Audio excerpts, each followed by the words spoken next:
German farmers are braving the January weather to show the government that they are not willing to fill in the budget deficits that the government has created for themselves. It's not the farmers that created budget deficits. Now, the way that it works in Germany is when they have a deficit, it's illegal. It's not like in the United States where the debt clock can just run up to our heart's content. So when the German government found this deficit, they said, well, we need to plug it. Where are we going to do that? We're going to reach into farmers' tax credits. We're going to take it from the farmers. The farmers are saying, no, actually, we can't afford it. And we are not your low-hanging fruit to just take from us. See where I'm going there? Fruit. Farmers.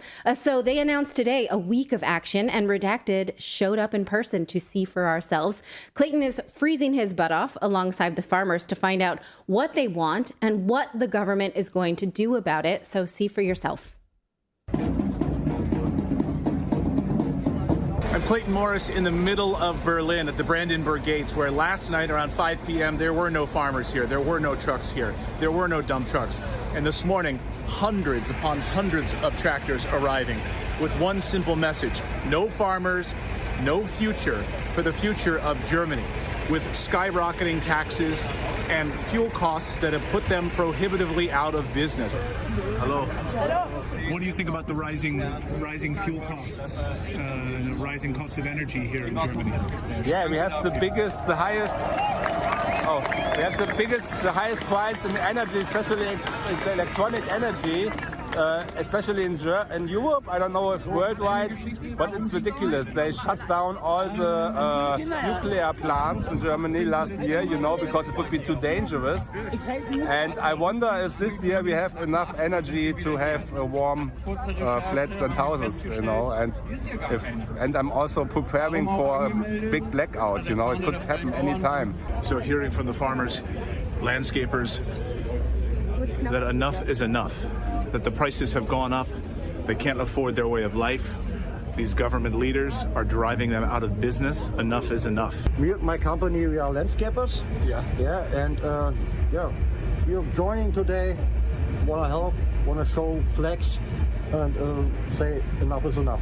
These farmers say they're going to be here for the long haul. They've even brought their own wood-burning fireplaces so they can stay warm while they get their message out. It's so cold that my mouth is not even working right now. So you guys are gathered here around the fire? Yeah. What time did you guys get here? We came here around 8 o'clock. 8 o'clock last night. Why did you come here? Well, we stand together for the farmers of what the government is doing to us, raising the prices, taking all the money from us and then throwing it out to other countries where it would be much better to use it for our infrastructure. So I've seen some other farmers say, money being sent to Ukraine, and when money could be better spent here with our own farmers and helping our own government. Yeah, because I find it the most important people also here is all the farmers, because without them, the whole infrastructure itself would collapse. No money for war! No money for war. Is that what you said? For oil. No money for war, is that what you said? For war. For war. For war. No money for war, he just yelled. 65% increases in the fuel to run their businesses, to put food on the table, to bring food to market. I saw one casket down the way that says that the train does not run through the supermarket. And meaning that they need the transportation. They need to be able to provide the transportation, the trucks, to bring food to market. And you can see they are in for the long haul, lining up firewood, making sure that they are staying warm, bringing their toilets, bringing their sleep gear. They are going to be here for the long haul.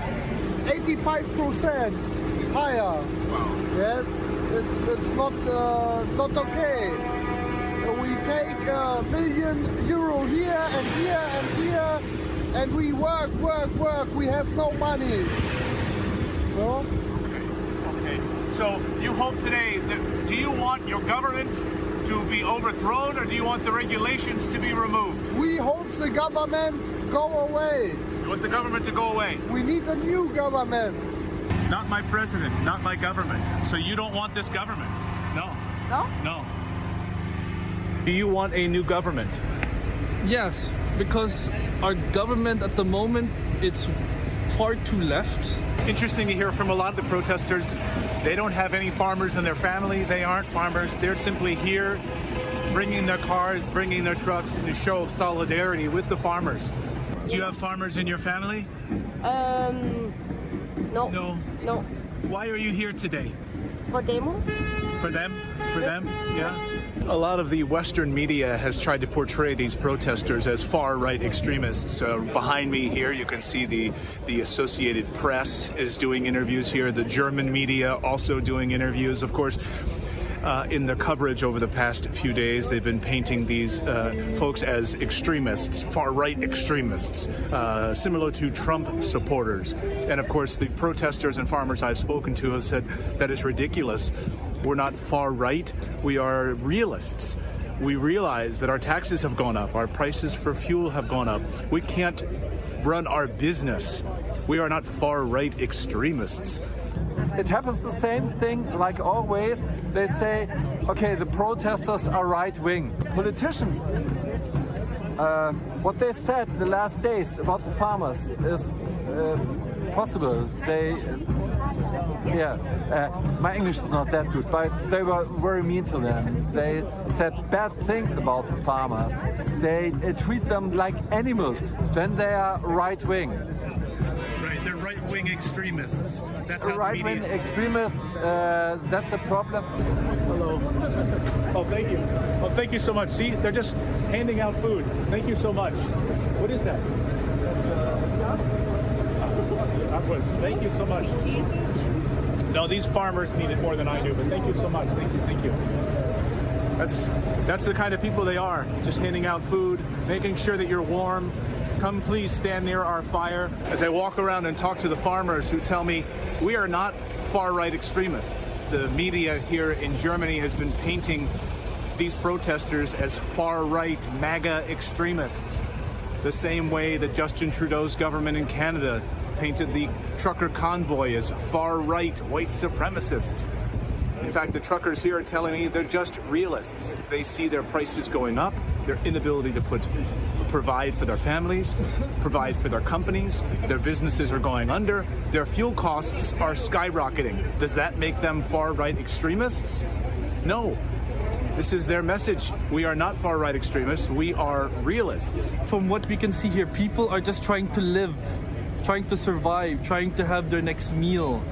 But So you're not an extremist? I'm not an extremist. I am more of a realist. I see what people are struggling with, because I also started from the bottom with my family, and I've seen the struggles. And what's happening now is not a normal government anymore. It's almost, you could say, like a dictatorship. Remarkable to think of these protests just a few meters away from where remnants of the Berlin Wall stand. And of course, 1987, Ronald Reagan stood right here and demanded that Gorbachev tear down this wall. Mr. Gorbachev, tear down this wall. So this is the scene from the middle of Berlin where the farmers and protesters tell me they're not going anywhere. They've got their fuel, they've got their wood to keep warm, they've got their food. They are not going anywhere until their government listens to them. This is a week of action which could continue for many, many weeks until they get their government to stand up and support them instead of sending money to foreign wars and sending money out of their country. I'm Clayton Morris for Redacted.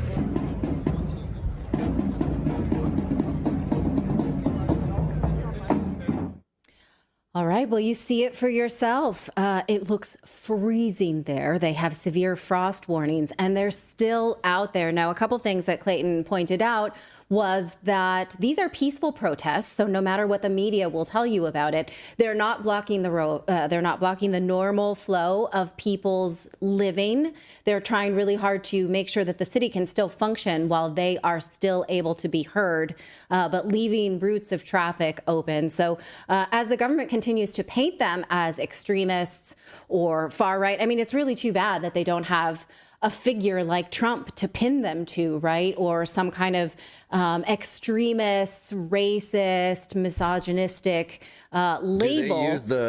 Do they use the Nazi term over there as well, like they do here? Because that's the term they would use here. Would they go so far to use it over there? That is a big word to be used in Germany. So, and I was talking to a friend because we were traveling in this region. I do have to say, I just take a little bit personal privilege and say I'm so proud of my husband for going out there. We didn't have a plan to do this. We were just wrapping up our travel over the weekend and we're like, this is happening.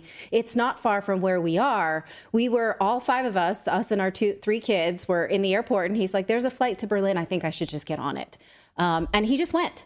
He hadn't packed for it. He just took his backpack with his camera equipment and just left. And the 3 kids and I got home on our own because we felt like this is something we should see for ourselves. This is something that Clayton speaks a bit of German, and it felt like it made sense, but it's so cold out there. And, he just decided to be there in solidarity with these people. And I'm just really proud. I feel like he filed a great piece, and I'm excited to have seen it.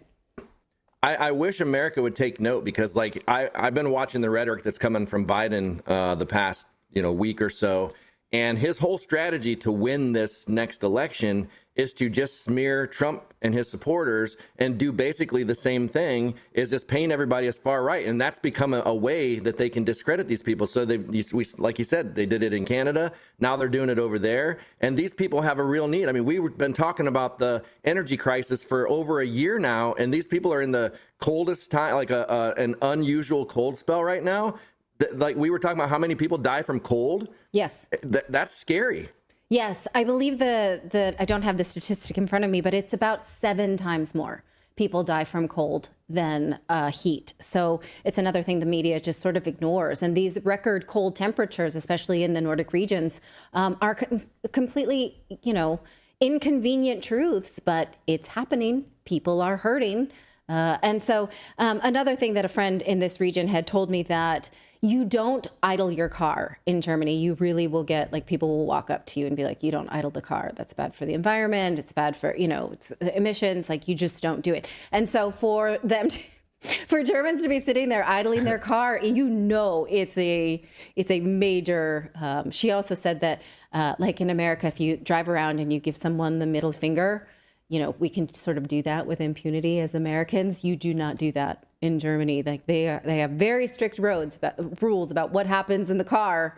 They call it the Stinkerfinger, is the middle finger. Use that in a sentence this week. So they're very strict about it. And I don't know if you recall, right before the break, we had Ralph Scholheimer on. He says, the joke is that when Germans protest, the streets are cleaner after the protest than they were before. So this is serious movement. These people deserve to be heard. Let us know what you think of that. Were you going to say something, David? No, I just wish that America would take note, because we haven't seen anything like this. And this is the kind of stuff that it takes to get this change. But it's right. Where are they? So what will the government do now? Now, last week, the government has said they would roll back the plan to remove these subsidies this year only. They still will go forward with it, but over the course of the next 3 years, the farmers are saying, nope, that's not what we're here for. We need you to hear us for real, make real changes to the budget. I mean, you look at the things that Germany has done to its people, as Ralph Scholheimer had said, every politician, every political move seems to be put the German people last. And what they're saying is, this does not work for us. We want affordable energy that increases our productivity as a country, creates prosperity for all.